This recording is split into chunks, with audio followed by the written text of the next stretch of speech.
Hi అండి. Trump government చేసిన tariff నిర్ణయాన్ని ఆ దేశ సుప్రీంకోర్టు అయితే రద్దు చేసింది. ఆ తీర్పు కారణంగా గ్లోబల్గా కొంత పాజిటివ్నెస్ అయితే కంటిన్యూ అవుతా మన మార్కెట్లు కూడా ఈరోజు స్ట్రాంగ్ పాజిటివ్లో ట్రేడ్ అవుతా క్లోజింగ్ అయితే గమనించాము. ఇక ఈ రోజు వచ్చిన ఈ పాజిటివ్ ట్రెండ్ రేపు కూడా కొనసాగే అవకాశం ఉందా? ఒకవేళ తిరిగి నెగిటివ్లోకి టర్న్ అవుతా ఉన్నట్లయితే మార్కెట్లో సపోర్ట్ ఎక్కడ ఎక్స్పెక్ట్ చేయొచ్చు, ఒకవేళ అప్ సైడ్కి వెళ్తా ఉన్నట్లయితే రెసిస్టెన్స్ ఎక్కడ ఎక్స్పెక్ట్ చేయొచ్చు అనే దానికోసం సపోర్టు, రెసిస్టెన్స్ అలాగే ట్రెండ్ లైన్ డ్రా చేసుకుని రేపటి ఇంట్రాడే ట్రేడ్ ఏడాలని ప్రొడక్ట్ చేద్దాము. అలాగే రేపు F&O ఎక్స్పైరీ కాబట్టి మంచి వాలటాలిటీ ఉండే అవకాశం ఉంటుంది. కాబట్టి మనము రేపు జాగ్రత్తగా ట్రేడ్ అయితే ప్లాన్ చేసుకోవాల్సి ఉంటుంది.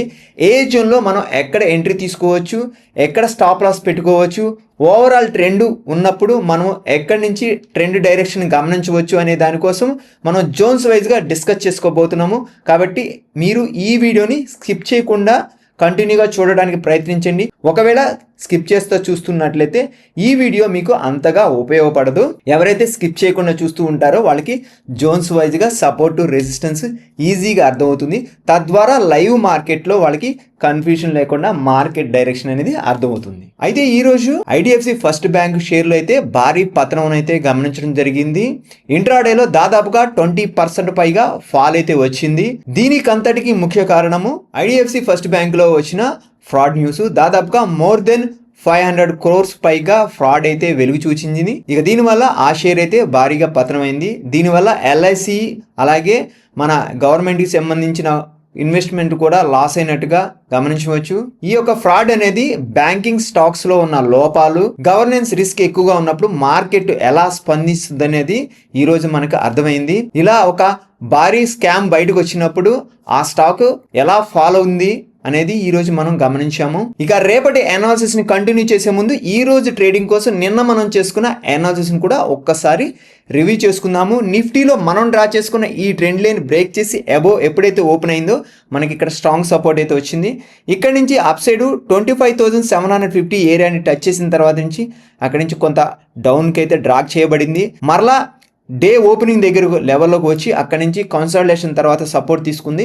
ఇక 25,600 అనేది క్రూషియల్ సపోర్ట్ కింద మనం రేపు నిఫ్టీలో గమనించాల్సి ఉంటుంది.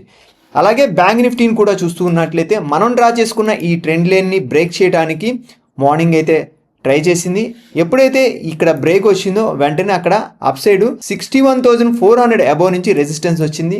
ఇక మనం డ్రా చేసుకున్న ఈ ట్రెండ్ లైన్ బ్రేక్ చేసుకుంటా కంటిన్యూ కన్సాలిడేషన్ అయితే డే మొత్తం గమనించి ఫైనల్గా స్వల్పంగా బ్రేక్ అయ్యి 61,270 దగ్గరలో బ్యాంక్ నిఫ్టీ క్లోజ్ అయింది. ఇక సెన్సెక్స్ని చూస్తూ ఉన్నట్లయితే సెన్సెక్స్ కూడా 83,000 అబోవ్ ఓపెన్ అయింది. అక్కడి నుంచి దాదాపుగా 500 పాయింట్ల అప్కు వెళ్ళి అక్కడి నుంచి రెసిస్టెన్స్ తీసుకుని తిరిగి కన్సాలిడేషన్ అయితే డే మొత్తం గమనిస్తా ఫైనల్గా 83,300 దిగున క్లోజింగ్ అయితే గమనించాము. ఇక రేపటి ఇంట్రాడే ట్రేడింగ్ కోసం సపోర్టు, రెసిస్టెన్స్ అలాగే ట్రెండ్ లైన్ డ్రా చేసుకుందాము. దానికంటే ముందుగా మీరు కనుక ఇప్పటి వరకు ఇంకా మన ఛానల్ని సబ్స్క్రైబ్ చేయకుండా చూస్తూ ఉన్నట్లయితే ఇప్పుడే క్రింద ఉన్న సబ్స్క్రైబ్ బటన్ ప్రెస్ చేసి మన ఛానల్ని అయితే సబ్స్క్రైబ్ చేసుకోండి. అనాలిసిస్ వీడియోలతో పాటుగా స్ట్రాటజీస్ వీడియోలు మీరు నోటిఫికేషన్ ద్వారా పొందుతారు. ఓవరాల్ ట్రెండ్ డైరెక్షన్ ఎటు ఉంది, ఏ జోన్లో ఎక్కడ ఎలా ట్రేడ్ చేయొచ్చు అనేది మనం ప్రతిరోజు అనాలిసిస్ వీడియోలో చెప్పుకుంటూ ఉన్నాము. అలాగే మన ఛానల్ ప్లేలిస్ట్లోకి వెళ్ళి ఒకసారి చెక్ చేయండి. అక్కడ అనాలిసిస్ వీడియోలతో పాటుగా స్ట్రాటజీస్ వీడియోలు చాలా ఉన్నాయి. వాటిని ఒకసారి బ్యాక్ టచ్ చేయండి. నచ్చితే కొత్త వారికి షేర్ చేయండి. ఇక రేపటి అనాలిసిస్ కోసం ముందుగా నిఫ్టీలో మాట్లాడుకుందాము.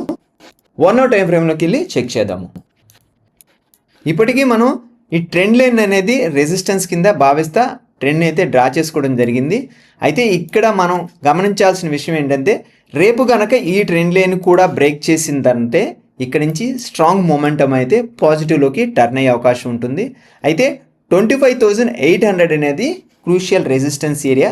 ఆ జోన్లో ట్రేడ్ అవుతూ ఉంటే జాగ్రత్తగా వాచ్ చేయండి. ఇక అది కూడా బ్రేక్ చేసినట్లయితే 26,000 అనేది అప్ సైడ్లో గమనించవలసిన స్ట్రాంగెస్ట్ నియరెస్ట్ రెసిస్టెన్స్ ఏరియా. ఇప్పుడు మనం డ్రా చేసుకున్న ఈ ట్రెండ్ లైన్ని 5 minutes టైం ఫ్రేమ్కి వెళ్ళి చెక్ చేద్దాము. ఇక్కడ మనం చూస్తున్న ఈ ట్రెండ్ లైన్ అనేది మొదట రేపు రెసిస్టెన్స్ ఏరియాగా గమనించండి. ఈ రెసిస్టెన్స్ బ్రేక్ చేసి అబోవ్ ఓపెనింగ్ చూసినట్లయితే నియరెస్ట్ 25,830 దగ్గర కొంత కన్సాలిడేషన్ గమనించాల్సి ఉంటుంది. ఇక్కడ ఈ కన్సాలిడేషన్ తర్వాత గనక అప్ సైడ్ సస్టైన్ అవ్వగలిగితే అప్పుడు మరలా పెద్ద టార్గెట్ అయితే 26,000 ఏరియా వరకు ఎక్స్పెక్ట్ చేయవచ్చు. ఒకవేళ ఇక్కడ సస్టైన్ అవ్వలేదంటే ఇక్కడ నుంచి రెసిస్టెన్స్ తీసుకుని డౌన్ సైడ్కు వెళ్ళే అవకాశం ఉంటుంది. అయితే ఒకవేళ ఫ్లాట్ నుంచి నెగిటివ్ ఓపెనింగ్ చూసినట్లయితే 25,650ని జాగ్రత్తగా వాచ్ చేయండి.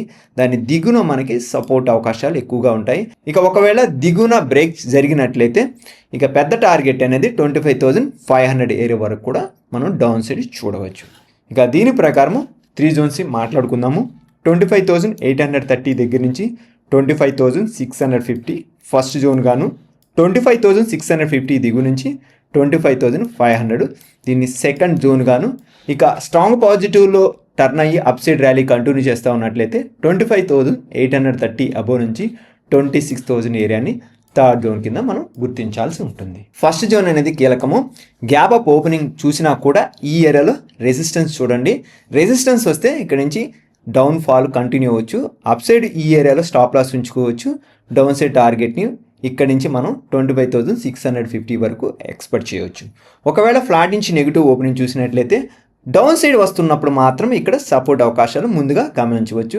ఇక్కడ సపోర్ట్ వస్తే దీని దిగున స్టాప్ లాస్ పెట్టుకొని అప్ సైడ్ తక్కువ టార్గెట్ ఉందంగా ప్లాన్ చేసుకోండి. ఇక దీన్ని కూడా బ్రేక్ చేసినట్లయితే ఫర్దర్ ఫాల్ 25,500 వరకు డౌన్ సైడ్ గమనించే విధంగా మనం ప్రైస్ యాక్షన్ని చూడవచ్చు. ఇక బ్యాంక్ నిఫ్టీలో సపోర్టు రెసిస్టెన్స్ని డ్రా చేసుకుందాము. దీంట్లో కూడా ఫస్ట్ 1 అవర్ టైం ఫ్రేమ్లోకి వెళ్ళి డ్రా చేద్దాం. ఇప్పుడు 5 మినిట్స్ టైం ఫ్రేమ్లోకి వద్దాము. ఈ ట్రెండ్ లైన్ని బ్రేక్ చేసి అబోవ్ ఓపెనింగ్ చూసినట్లయితే అంటే పాజిటివ్ ఓపెనింగ్ చూసినట్లయితే అప్పటి నుంచి ఇది స్ట్రాంగ్ సపోర్ట్ ఏరియా కింద యాక్ట్ అవుతుంది. టార్గెట్ వచ్చేసి 61,600 అబోవ్ వరకు చూడవచ్చు. ఇక్కడ మరలా పుల్ బ్యాక్లో రెసిస్టెన్స్ కన్ఫర్మ్ అవ్వాలి. రెసిస్టెన్స్ కన్ఫర్మ్ అయితే ఇక్కడ నుంచి డౌన్ సైడ్ రావచ్చు. ఒకవేళ ఇక్కడ కన్సల్టేషన్ కనుక వెంటనే వచ్చినట్లయితే కన్సల్టేషన్ తర్వాత బ్రేక్ జరిగితే మాత్రం 62,000 అనేది అప్ సైడ్లో పెద్ద టార్గెట్ కింద చూడవచ్చు. ఇక ఒకవేళ ఈ ట్రెండ్ లైన్ దిగునే ఓపెనింగ్ చూసినట్లయితే డౌన్ సైడ్ వస్తూ ఉన్నట్లయితే 60,800 దిగున మనకి తిరిగి సపోర్ట్ అవకాశాలు ఉండవచ్చు. ఓవరాల్ కన్సల్టేషన్ తర్వాత సపోర్ట్ వచ్చినట్లయితే ఇక్కడి నుంచి సపోర్ట్ తీసుకొని 61,200 అబోవ్ వరకు వెళ్ళొచ్చు. స్ట్రాంగ్ నెగిటివ్లో ఓపెనింగ్ చూసినప్పుడు మాత్రమే. ఇక ఒకవేళ ఫ్లాట్ ఓపెనింగ్ చూస్తే మాత్రము దీన్ని రెసిస్టెన్స్ ఏరియా కింద గమనించాల్సి ఉంటుంది. రెసిస్టెన్స్ అవకాశాలు ఎక్కువగా ఉంటాయి. ఇక్కడ రెసిస్టెన్స్ కన్ఫర్మ్ అయితే మాత్రము డౌన్ అవకాశాలు 60,800 దిగు వరకు చూడవచ్చు. ఇక బ్యాంక్ నిఫ్టీలో కూడా 3 జోన్స్ మాట్లాడుకుందాము. 61,200 దగ్గర నుంచి 61,600 ఫస్ట్ జోన్గా మాట్లాడుకుందాము. 61,200 దిగువ నుంచి 60,600 దీన్ని సెకండ్ జోన్గా, అలాగే గ్యాప్ అప్ ఓపెన్ అయినా లేకపోతే స్ట్రాంగ్ పాజిటివ్లోకి టర్న్ అయినా ఈ 61,600 అబోవ్ నుంచి 62,000 ఏరియాను థర్డ్ జోన్ కింద మనం గుర్తించవచ్చు. ఫస్ట్ జోన్ అనేది ఫ్లాట్ జోను, రేంజ్ ఎక్కువగా ఉంటుంది. ఈ రేంజ్లో మనకి సపోర్ట్ తీసుకుని అప్ సైడ్కి వెళ్ళొచ్చు. మరలా అప్ సైడ్ రెసిస్టెన్స్ కన్ఫర్మ్ అయినట్లయితే అక్కడ నుంచి డౌన్ సైడ్ ట్రేడ్ ప్లాన్ చేసుకోవచ్చు. ఇక ఒకవేళ గ్యాప్ అప్ ఓపెనింగ్ చూసినట్లయితే మాత్రం వెంటనే అప్ సైడ్ అనేది కన్ఫర్మ్ చేసుకోవద్దు. రెసిస్టెన్స్ ఉండే అవకాశాలు కూడా ఎక్కువగా మనం గమనించవచ్చు. ఇక సెకండ్ జోన్లోనే ఓపెనింగ్ చూసినట్లయితే ఫ్లాట్ ఓపెనింగ్ డౌన్ సైడ్ నెగిటివ్గా ఓపెనింగ్ చూసినట్లయితే ఇక్కడ అప్ సైడ్ రావడానికి ప్రయత్నం జరిగినప్పుడు రెసిస్టెన్స్ చూడండి. రెసిస్టెన్స్ కన్ఫర్మ్ అయితే మాత్రము ఫాల్ ఉంటుంది 60,600 ఏరియా వరకు. ఇక రేపు నిఫ్టీ అలాగే బ్యాంక్ నిఫ్టీ F&O ఎక్స్పైరీ కాబట్టి హై వాలటాలిటీ ఉండే అవకాశాలు ఎక్కువగా ఉంటాయి కాబట్టి జాగ్రత్తగా ట్రేడ్ని ప్లాన్ చేసుకోండి. ఇక సెన్సెక్స్లో కూడా రేపటి ట్రేడ్ ఐడియాలని గమనిద్దాము. ముందుగా 1 అవర్ టైం ఫ్రేమ్లోకి వెళదాము. 5 మినిట్స్ టైం ఫ్రేమ్లోకి వెళ్ళి లోవర్ లెవెల్స్ని చెక్ చేద్దాము. ఇక్కడ మనం డ్రా చేసుకున్న ఈ ట్రెండ్ లైన్ని జాగ్రత్తగా వాచ్ చేయండి. నిఫ్టీ బ్యాంక్ నిఫ్టీ లాగానే ఈ ట్రెండ్ లైన్ బ్రేక్ చేసి అబోవ్ ఓపెనింగ్ చూసినట్లయితే పుల్ బ్యాక్లో డౌన్ సైడ్ రావడానికి ప్రయత్నం జరిగితే సపోర్ట్ కన్ఫర్మ్ అవ్వాలి. సపోర్ట్ కన్ఫర్మ్ అయితే మాత్రం స్ట్రాంగ్ అప్ ర్యాలీ 84,000 ఏరియా వరకు పెద్ద టార్గెట్ చూడవచ్చు. ఒకవేళ ఫ్లాట్ నుంచి నెగిటివ్ ఓపెనింగ్ చూసినట్లయితే డౌన్ సైడ్ వెళ్తూ ఉన్నప్పుడు 83,000 అనేది మొదటి సపోర్ట్ ఏరియా. దీన్ని బ్రేక్ చేసినట్లయితే మాత్రము ఫర్దర్ ఫాల్ అయితే 82,400 ఏరియా వరకు గమనించే అవకాశాలు ఎక్కువగా చూడవచ్చు. ఇక దీనికి తగ్గట్టుగా మనము 3 జోన్స్ మాట్లాడుకుందాము. 83,400 దగ్గర నుంచి 83,000 ఏరియాని ఫస్ట్ జోన్ గాను, 83,000 దిగు నుంచి 82,400 దీన్ని సెకండ్ జోన్ గాను, అలాగే 83,400 అబోవ్ నుంచి 84,100 ఏరియా దీన్ని థర్డ్ జోన్గా గుర్తించవచ్చు. 83,400 అబోవ్ గ్యాప్ అప్ ఓపెనింగ్ కనుక చూసినట్లయితే పుల్ బ్యాక్ చూడండి, పుల్ బ్యాక్లో సపోర్ట్ కన్ఫర్మ్ అయితే మాత్రము అప్ ర్యాలీ 84,000 అబోవ్ వరకు చూడవచ్చు. ఇక ఫ్లాట్గా ఓపెనింగ్ చూసినట్లయితే ఈ ఫస్ట్ జోన్లో కొంత రేంజ్ బౌండ్ అవకాశాలు ఉంటాయి. 83,000 దగ్గర తిరిగి సపోర్ట్ ఉంటుంది డౌన్ సైడ్కి వస్తూ ఉన్నప్పుడు. ఇక్కడ సపోర్ట్ కన్ఫర్మ్ అయినట్లయితే ఫస్ట్ జోన్ మొత్తంగా మీకు రేంజ్ అవకాశాలు చూడవచ్చు. అలాగే ఒకవేళ గ్యాప్ డౌన్ ఓపెనింగ్ చూసినట్లయితే 83,000 దిగున ఫాల్ ఉండొచ్చు. అక్కడ ఫాల్ కన్ఫర్మ్ అయినట్లయితే పుల్ బ్యాక్లో రెసిస్టెన్స్ తీసుకుంటా డౌన్ సైడ్ వెళ్తా 82,400 వరకు పెద్ద టార్గెట్ని అయితే చూడవచ్చు. ఇక ఇదండి రేపటి అనాలిసిస్.